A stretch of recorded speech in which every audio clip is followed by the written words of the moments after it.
Can I get an extra large pizza? Hold the extraterrestrials? Here's your look at the new NECA toys, Teenage Mutant Ninja Turtles Pizza Monsters.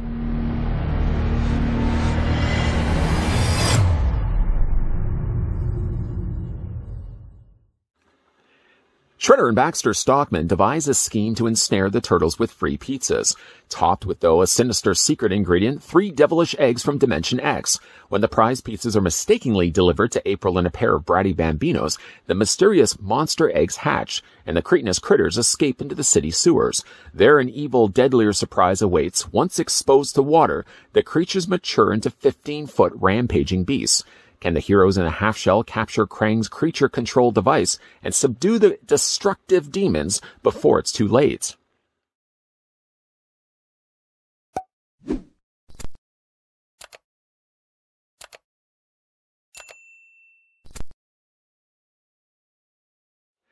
Before we delve into the review for the Pizza Monster, I'd like to first thank Viewer Open-Ended, who took the time, reached out to me, and said he had one of these available and was kind enough to send it my way.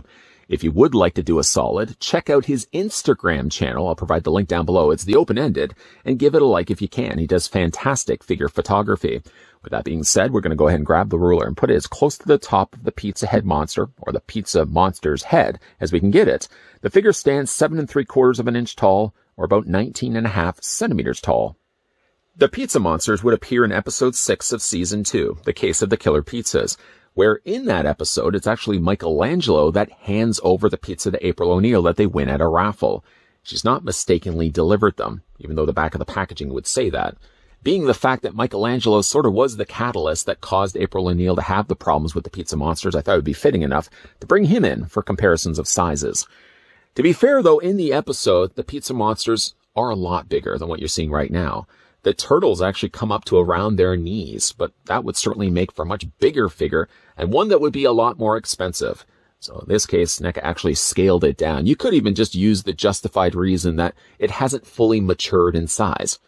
Speaking of sizes, we can also bring in a foot soldier, just to kind of bring in a human character, even though I wouldn't consider necessarily a foot soldier a human character. But even then, a foot soldier goes to about the elbow area. In the episode, I think Shredder goes to about the top of its legs. So again, the Pizza Monster's a little bit bigger than what we're actually getting here from NECA. For the accessories that come included with the Pizza Monster, why don't we start things off first with a pizza? In the episode, Michelangelo would actually hand only a single slice to April before being nudged, I believe, by Leonardo and convincing him, against his better will, to hand over an entire pizza that April O'Neil would be heating up later on. The pizza is fully intact. You can't remove any of the slices. It's made of a softer plastic.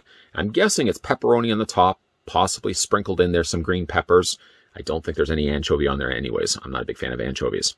I even like the way they've textured the bottom of the crust. It's a nice crispy crust. You can either have the pizza on its own, or certainly to keep it piping hot, to come included with it as well, you get yourself a box for Ufo Pizza, which can open up, and you can go ahead then and take the pizza and fit it inside. I was happy to see that they actually used a plastic box to hold the pizza rather than using cardboard, as we have gotten cardboard pizza boxes in the past. Plastic is certainly the way to go, and it's going to be a much more durable, long-standing accessory. And again, you can kind of fold that up, or you can also keep it open as well for the next accessory that we're going to have a look at. The coming also included with it, you get a little miniature version of the Pizza Monster. Unfortunately, though, of the things that come included with this figure, the one thing I would have assumed could have come included the figure doesn't, and that's the little meatball. They actually get 3 meatballs, which transforms into, of course, 3 Pizza Monsters. And while I wouldn't want necessarily all 3 of them, it would have been nice to at least get one of them that you could have put right in the middle of the pizza and warm it up in the microwave. I generally don't warm pizza up in the boxes, because I would imagine it would make the pizza quite soggy, but that's what they do in the episode. Yeah, just a little meatball could have put right in the middle there, an egg that hasn't yet hatched, and then it hatches to something like this. The Pizza Monster, I'm sure as you can already see, is not posable in any way. No posability in the tail. What almost looked for a second, I'm just going to put the pizza down here for a second.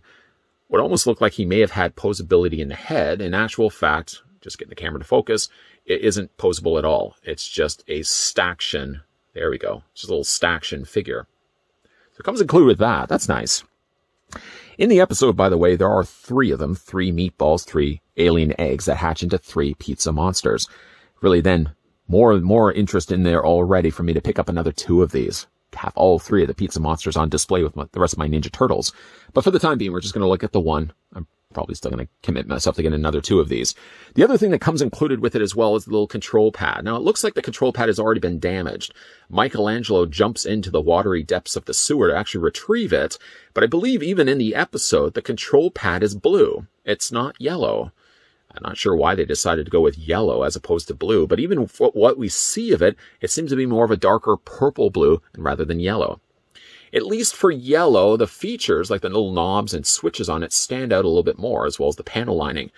But again, I think in the episode itself, the control pad is actually blue, not yellow. Going to put that to the side as well and kind of just move everything out of the way, free up a little bit of space to look at the pizza monster. Other than the scale being slightly off, it is a really nice representation of the pizza monster that we get from that episode. It's kind of strange, really, with all of these Ninja Turtle episodes. They come up with a plan, a strategy for one episode, and then that's like the last time we ever see of it. Why wouldn't they have just used the pizza monster for future episodes? If you can get your hands on 3 alien eggs, why not grab yourself a dozen alien eggs and just have an entire army? But that's a topic for another day.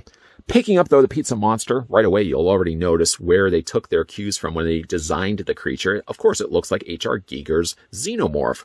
Some assembly was required, taking the figure out of the packaging. I just had to really take the tail here, and it just attaches onto the ball joint. It allows then the tail to be able to move back and forth. And there is also a wire. You may already see the breathing hole, so the wire doesn't suffocate inside. That allows the tail to be able to manipulate back and forth. I don't really want to bend this too much for the risk that, well, maybe the plastic may not be too bad. I feel that maybe the paint may start splitting or cracking where I'm bending the tail. I'm just going to kind of keep it straight for the time being. It certainly does look like the creature. We also have gotten this creature as well in the Turtles arcade game. It does have the open and closed mouth. Now, one thing that isn't here on the creature from the Ninja Turtle episode is the interior smaller jaw that would be famous on the Xenomorphs. Obviously, it's not here on the pizza monster. But other than that, I mean, it does certainly look like a cartoonier version, much brighter in yellow, yes, but still kind of looks like a Xenomorph. And clearly, that's where they would have got the idea from. The coloring is nice and bright. I almost feel like it's almost a little too lemon of a yellow. In the episode, it would have been more of a paler yellow. But I'm actually kind of happy that they decided to go with a more brighter yellow. It's going to stand out a lot more on the shelf. Also, one thing they've done nicely, too, is they've also added all these little highlighted areas. You can see it right above the eyebrows, running across the ridge of the head, and also on the side as well.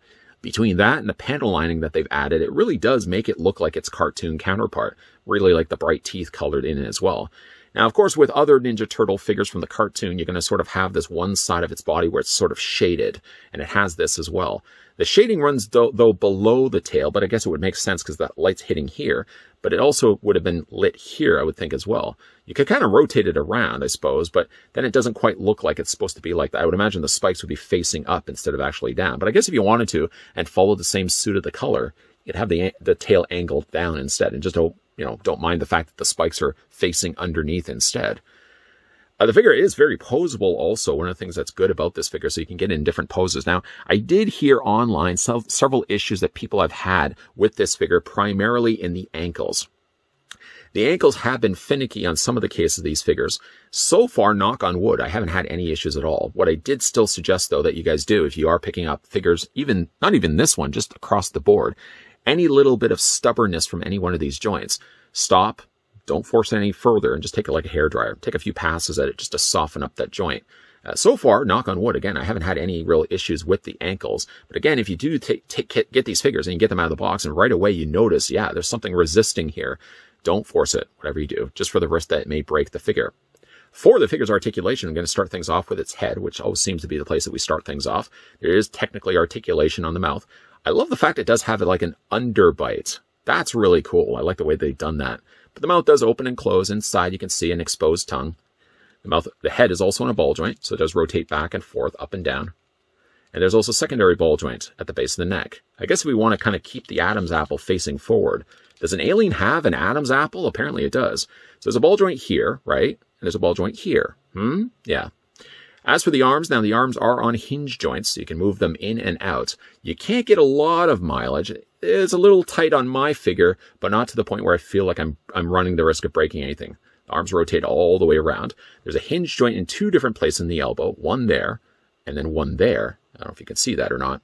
And there's also a swivel joint, a very mild swivel, although I don't know if I want to really be twisting it back and forth too much. Hands rotate all the way around. And there's also a hinge joint back and forth there. Upper torso is on a ball joint, so you can rotate that around. You're not really going to get a whole lot of working mileage out of the joint here because it's so already close to the lower abdomen area. A little bit of paint just flaked off there. But yeah, there's an upper torso ball joint, so you can rotate that all the way around. Then we, of course, can factor in the tail. I'm going to just turn it around, even though the colors don't quite match.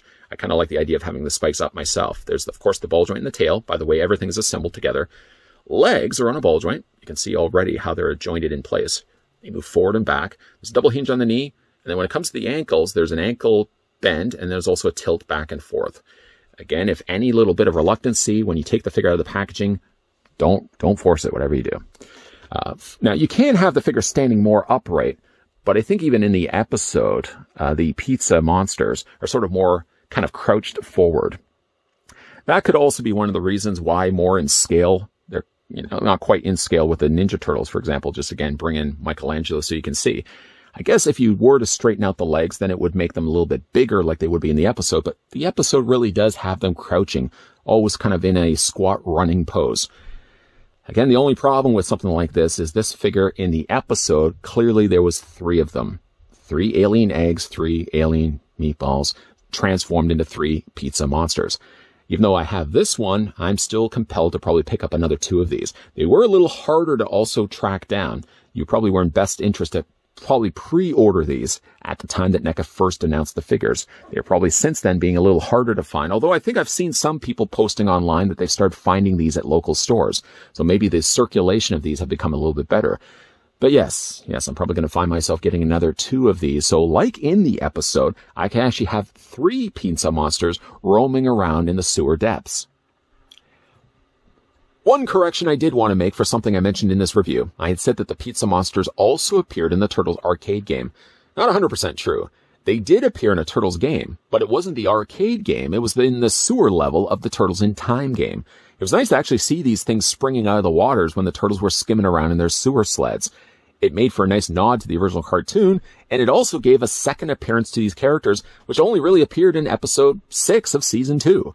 Now, for me, I think if I was Krang and Shredder and I had all these alien meatball eggs at my disposal, why am I just spending only 3 eggs to get the job done?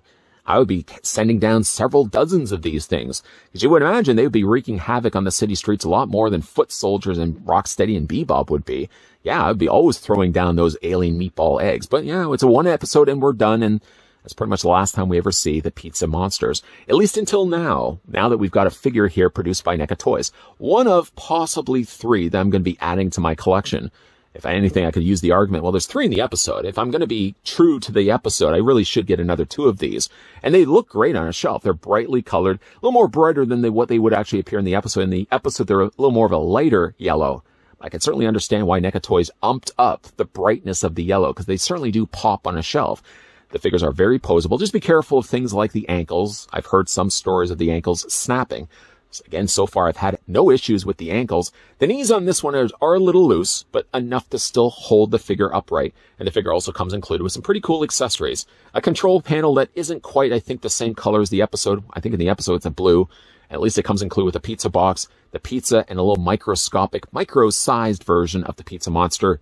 Still wish that the alien meatball egg could have been included as well. Something I could have put in the middle of the pizza. Other than that, though, great job from NECA. And a big thank you, though, to, again, Viewer Open Ended, who reached out to me and said, dude, I've got this. Can I send it your way? I said, absolutely. Twist my rubber arm. And that gave me a chance to actually have a look at this here on this channel. If you guys want to, again, do a solid to Open Ended, check out his Instagram channel. I'll provide the link down below in the video description. Let me know down below in the comment section what you guys think of the Pizza Monster, whether you've had the chance to pick it up for yourself or based on this review and this review alone. For your video question, what's your favorite topping on a pizza? Let me know down below in the comment section. And hey now, if you are new to this channel, you're enjoying the content that you're seeing, make sure you hit that subscribe button down below. Turn the bell notification on so you get those friendly reminders of whenever new videos are popping up. And speaking of popping up, at the very end of this video, you may also be seeing a playlist popping up of other TMNT reviews I've done for NECA. Feel free to give that a gander if you have a little bit of time at your hands. Keep your peepers peeled to this channel because there's definitely going to be a lot more NECA reviews coming your way. And as always, thanks for watching. See you guys next time.